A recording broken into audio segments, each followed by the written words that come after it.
আসসালামু আলাইকুম শিক্ষার্থীবৃন্দ, তোমরা অনেকেই শিক্ষা প্রতিষ্ঠান কবে খুলবে তা নিয়ে চিন্তিত আছো।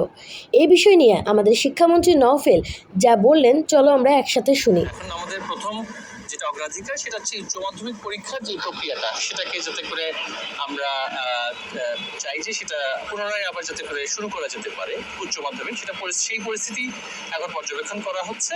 শিক্ষা প্রতিষ্ঠানের বিষয়টা আসলে আমরা শিক্ষার্থীদের শতভাগ নিরাপত্তা নিশ্চিত করা ছাড়া সেটা আসলে খোলার কথাটা এর মধ্যে বিবেচনা করতে পারছি না।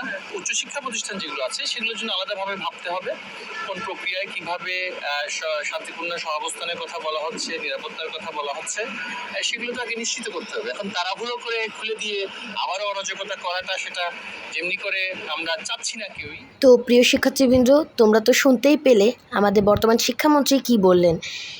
আজকের ভিডিও এই পর্যন্তই। তোমাদের পরবর্তী ভিডিও দেখার জন্য আমন্ত্রণ রইল। আল্লাহ হাফেজ।